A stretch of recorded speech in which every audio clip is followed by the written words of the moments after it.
तो चलिए आज एक हम प्रमेय को प्रूफ करते हैं। प्रमेय 6.6 क्लास 10th के ज्योमेट्री मतलब त्रिभुज का जो है प्रमेय 6.6 को हम प्रूफ करेंगे आज। तो एक बेहतरीन कॉन्सेप्ट के साथ आज हम देखते हैं, इसको प्रूफ करते हैं। तो सबसे पहले हम लिखते क्या हैं, कथन को लिखते हैं। क्या लिखते हैं? कथन को। कथन कथन क्या होता है? तो प्रमेय 6.6 का कथन है दो समरूप त्रिभुज का क्षेत्रफल, दो समरूप त्रिभुज का क्षेत्रफल, दो समरूप त्रिभुज का क्षेत्रफल उसके संगत भुजाओं के वर्ग के अनुपात के बराबर होता है। ऐसे लिख लेते हैं, दो समरूप त्रिभुज का क्षेत्रफल का अनुपात, क्षेत्रफल का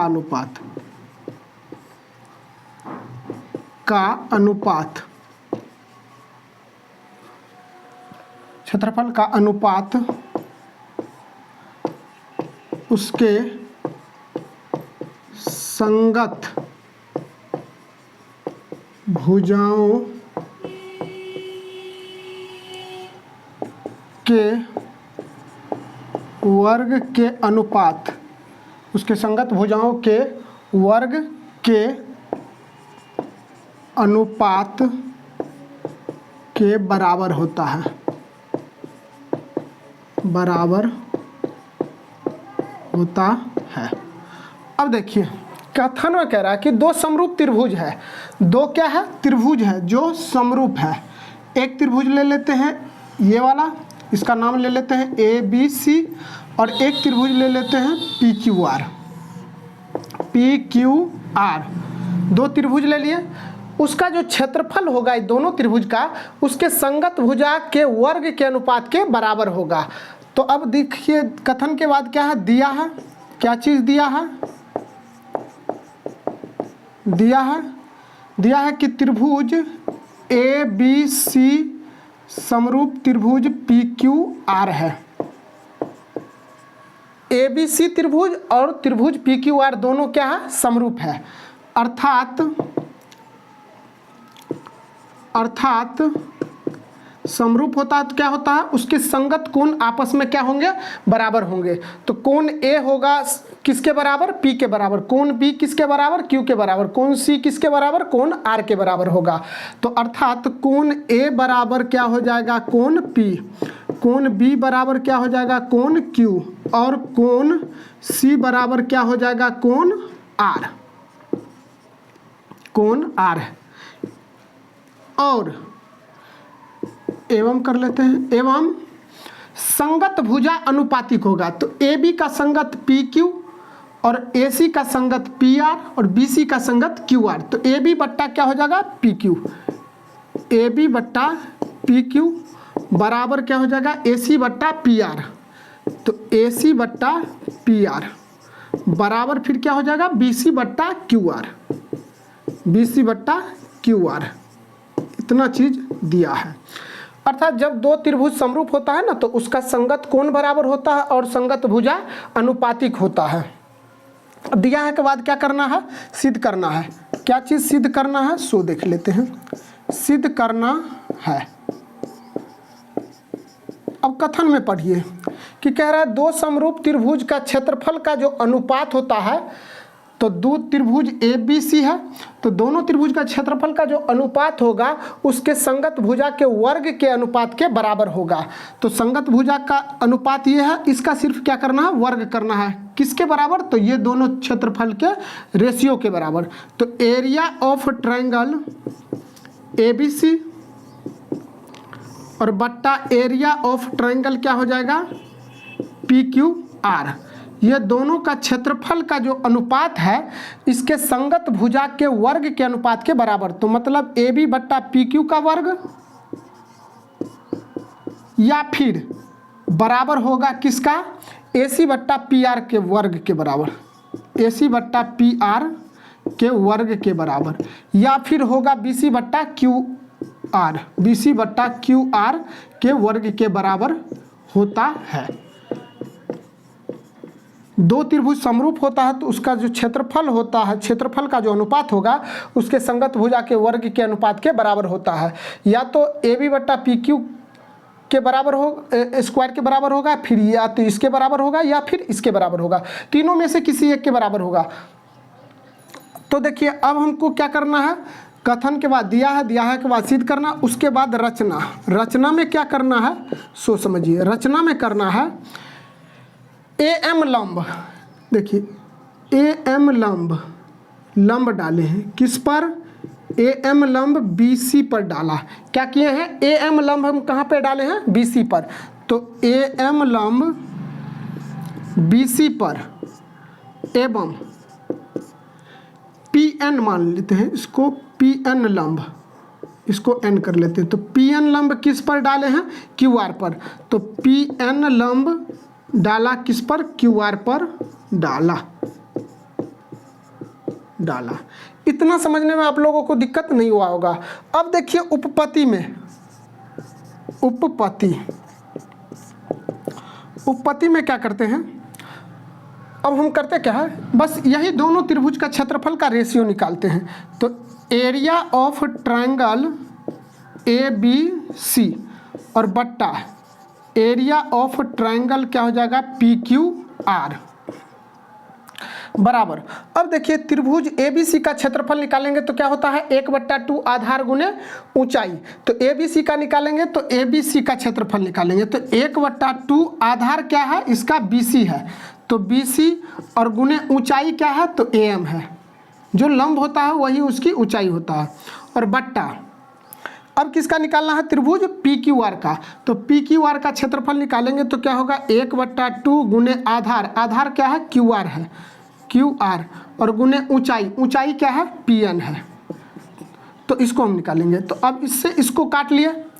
अब आप इसका स्क्रीनशॉट ले लीजिए, स्क्रीनशॉट ले लीजिए। यहाँ तक आप लोगों को समझने में दिक्कत नहीं हुआ होगा। तो आप इसका स्क्रीनशॉट ले लीजिए, इसके बाद हम आगे बता रहे हैं। अब इसको हम क्या करते हैं, मिटा लेते हैं।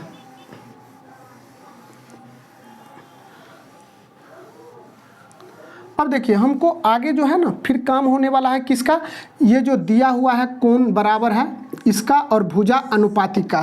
तो इसको हम इस साइड में लिख लेते हैं, मतलब ताकि हम यहाँ से देख करके बना वहाँ पर वैल्यू रख सके। तो इसको हम मिटा लेते हैं।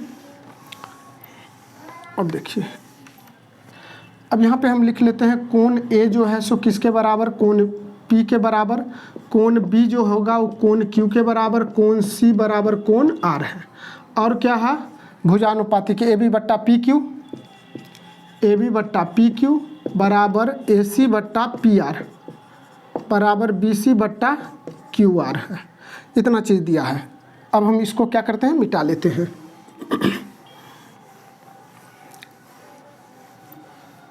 अब देखिए इसको जब हम काटे हैं तो ये बच गया, तो समीकरण इसको फर्स्ट मानेंगे। तो area of triangle A B C बट्टा area of triangle P Q R बराबर क्या बच जाएगा, बी सी बट्टा ए एम, बी सी गुने ए एम, बी सी गुने ए एम, और बट्टा में क्या बच गया, क्यू आर गुने पी एन, क्यू आर गुने पी एन।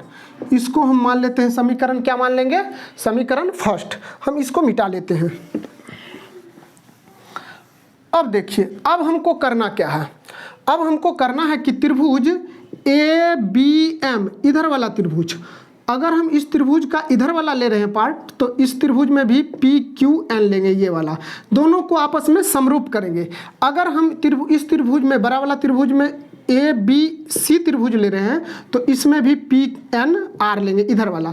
तो हमको ये दोनों लेना है, इस दोनों को कर लेते हैं। तो त्रिभुज नाव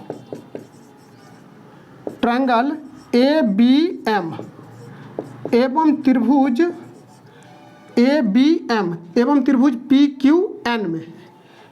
PQN में दोनों को क्या करना है, समरूप करना है। अब देखिए समरूप कैसे करेंगे, तो पहले हम लगाएंगे AA ऊपर में, समरूप करेंगे तो AA ऊपर में लगाएंगे, मतलब जो दो त्रिभुज को समरूप करेंगे उस दोनों में दो कोण बराबर होना चाहिए, तो उसको कहते हैं AA ऊपर में। अगर ये नहीं लगता है तब जाकर के हम दूसरा प्रमेय लागू करेंगे। तो अब हम देख लेते हैं ये वाला जो त्रिभुज है उसमें देखिए ये जो B है, कोण B, वो इस त्रिभुज में कोण Q के बराबर दिया है, कोण B जो है सो कोण Q के बराबर दिया हुआ है। तो कोण B जो इसमें होगा वो इस त्रिभुज के कोण Q के बराबर होगा। ये कहाँ से आया है, तो दिया हुआ में, पीछे हम बताए हैं कि वहाँ से हम लिख लिए हैं कि इसका यूज करेंगे। तो अभी देखिए कैसे यूज हो रहा है। और फिर देखिए एक और कोण करना है, बस दिमाग लगाना है। तो देखिए ये जो लंब डाले हैं तो ये 90 बना है, तो इस त्रिभुज में कोण ये वाला M जो होगा 90 होगा, तो AMB, और इस त्रिभुज में भी ये वाला लंब डाले हैं तो ये कोण जो होगा 90 होगा, तो PNQ। तो 90 और 90 दोनों आपस में बराबर है, तो इस त्रिभुज में क्या है, तो AMB ये वाला कोण, और इस त्रिभुज में PNQ, कोण PNQ किससे बराबर है, तो 90 डिग्री से बराबर है।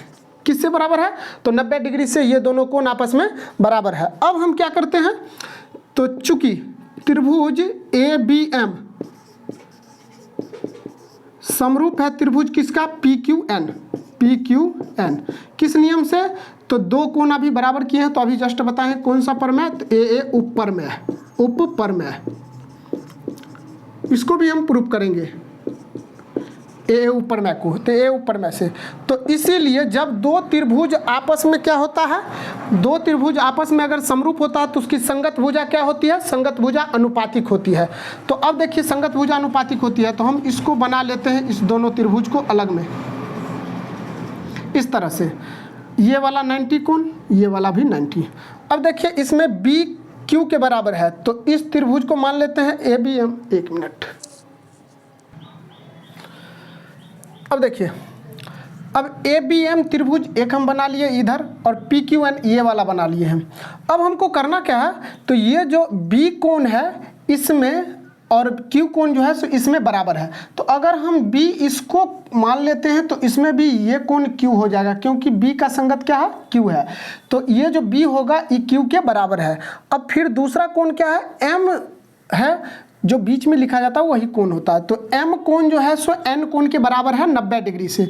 तो इसमें 90 है ये वाला, तो इसको M मान लेंगे, और इसमें 90 है ये वाला, तो इसको हम N मान लेंगे।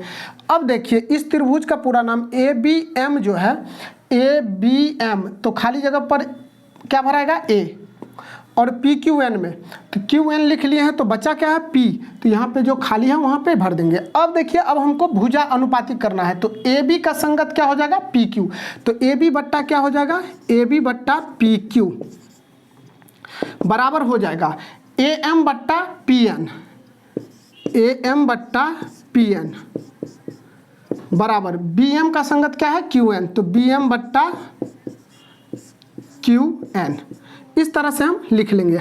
अब देखिए अब हमको करना क्या है, ये जो छोटा वाला है ये B से M तक और Q से N तक, इसका कोई, इस रेशियो का कोई इसमें काम नहीं है, तो इसको हम क्या करेंगे, हटा देंगे। BM बट्टा QN को करेंगे क्या, इसको हटा देंगे, तो हटा देंगे तो बचेगा क्या, AB बट्टा PQ, AB बट्टा PQ बराबर क्या बचेगा, AM बट्टा PN, AM बट्टा PN। इसको मान लेते हैं समीकरण सेकंड, इसको क्या मान लेंगे, समीकरण सेकंड। अभी काम है इसका, तो यहाँ पे था ये AB बट्टा PQ और AC बट्टा PR बराबर 20। अब हमको क्या करना है, थोड़ा ध्यान से देखिए, एक बार देखना समीकरण फर्स्ट में, और ये जो दिया हुआ था उसमें कौन मैच कर रहा है, तो BC बट्टा QR मैच कर रहा है, यहाँ भी BC बट्टा QR है, यहाँ भी क्या है, BC बट्टा QR, तो जो मैच कर रहा है उसको लिख लेंगे। तो हम क्या लिखेंगे, BC बट्टा QR वो किसके बराबर होगा? अब समीकरण सेकंड में देखेंगे, समीकरण सेकंड में और इसमें देखेंगे जो दिया हुआ है तो उसमें क्या मैच कर रहा है। तो यहाँ पे ए बी बट्टा पी क्यू है और यहाँ भी ए बी बट्टा पी क्यू है, दोनों मैच कर रहा है। तो जो मैच कर रहा है उसको लिख लेंगे। तो ए बी बट्टा क्या हो जाएगा? पी क्यू, ए बी बट्टा पी क्यू हो जाएगा। इसको मान लेंगे समीकरण थर्ड। इतना समझने में कोई दिक्कत, यही मेन है, यही समझना है आप लोगों को। तो अब हम इसको क्या करते हैं, मिटा लेते हैं। अब इसका कोई काम नहीं है। अब देखिए, अब इसको हम लिखते हैं। अब देखिए समीकरण सेकंड और थर्ड में, समीकरण सेकंड और थर्ड में, तो समीकरण सेकंड एवं थर्ड से, तो समीकरण सेकंड एवं थर्ड से, तो देखिए, या फिर हम इसको इस तरह से भी लिख सकते हैं। एक मिनट, तो इसको इस तरफ, इसको उस तरफ कर लेते हैं तो ज़्यादा समझ में आएगा। ए बी बट्टा पी क्यू और बराबर क्या हो जाएगा? बी सी बट्टा क्यू आर, ये आ जाएगा। इसको मान लेते हैं समीकरण थर्ड। अब देखिए समीकरण सेकंड एवं थर्ड में, तो एल एच एस बराबर है ए बी बट्टा पी क्यू, ए बी बट्टा पी क्यू। अगर एक तरफ का भाग बराबर हो तो दूसरा ऑलरेडी बराबर होता है। तो ये दोनों बराबर है, तो ये दोनों भी आपस में क्या हो जाएगा? बराबर। तो क्या हो जाएगा? ए एम बट्टा पी एन बराबर हो जाएगा बी सी बट्टा क्यू आर, बी सी बट्टा क्यू आर। इतना समझ में आ गया होगा। अब हम इस वैल्यू को क्या करते हैं? ए एम बट्टा पी एन बराबर बी सी बट्टा क्यू आर, मतलब ए एम का मान बी सी और पी एन का मान क्यू आर है। इसको हम क्या करते हैं? समीकरण फर्स्ट में रख देते हैं। तो समीकरण फर्स्ट में इस मान को ऐसे लिख लेते हैं, इस मान को समीकरण फर्स्ट में रखने पर अब देखिए समीकरण फर्स्ट में रखेंगे तो क्या है? Area of triangle A B C और बट्टा area of triangle P Q R बराबर क्या है? बी सी और गुने ए एम। यहाँ पर देखिए ए एम का मान क्या है? बी सी, तो यहाँ पे हम बी सी रख देंगे। समझ में आ गया? और बराबर बट्टा फिर क्या है? क्यू आर गुने पी एन, तो क्यू आर और गुने पी एन। पी एन का मान कितना है? क्यू आर, तो क्यू आर रख देंगे। अब एक चीज़ बताइए, ये जो रेशियो आया area of triangle A B C और बट्टा area of triangle P Q R, अब इस दोनों को आपस में गुना करेंगे तो क्या आ जाएगा? बी सी का स्क्वायर और बट्टा क्या आ जाएगा? क्यू आर का स्क्वायर। तो इस तरह से आ गया।